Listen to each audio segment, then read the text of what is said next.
قرآنی حفاظت کا ایک بے مثال واقعہ تفسیر میں لکھا ہے کہ حضرت موسیٰ علیہ السلام اور حضرت عیسیٰ علیہ السلام دونوں ایک گاؤں میں پہنچے اور ان سے کھانا طلب کیا۔ قرآن مجید نے اس واقعہ کو ذکر کرتے ہوئے فرمایا ہے فَأَبَوْا أَن يُضَيِّفُوهُمَا، ان گاؤں والوں میں ان کی ضیافت سے انکار کر دیا۔ مفسرین کرام لکھتے ہیں کہ اس گاؤں کا نام انطاکیہ تھا۔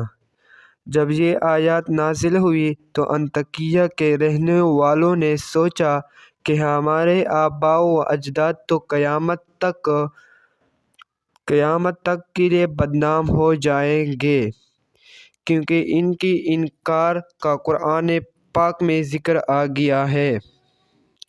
اس خیال سے وہ لوگ نبی اکرم صلی اللہ علیہ وآلہ وسلم کی خدمت میں حاضر ہوئے اور عرض کرنے لگے حضور اکرم صلی اللہ علیہ وآلہ وسلم اس آیات میں بی کی جگہ تا کر دیں تاکہ آیات اس طرح ہو جائے فَأَتَوْا أَن يُضَيِّفُوهُمَا، یعنی گاؤں والوں ان کی ضیافت کرنے کو آگے بڑھے۔ آباؤ کی جگہ آتاوا ہو جائے تو معنی بالکل بدل جاتا ہے۔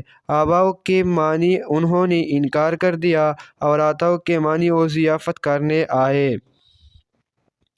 حضور اکرم صلی اللہ علیہ وآلہ وسلم نے ان کی یہ بات سن کر فرمایا کہ یہ بزرگ و برتر کا کلام ہے اور ہر قسم کی تحریف و تبدیل سے پاک ہے، لہٰذا تمہارے کہنے پر یا کسی اور وجہ سے ایسا کیا جانا ممکن نہیں۔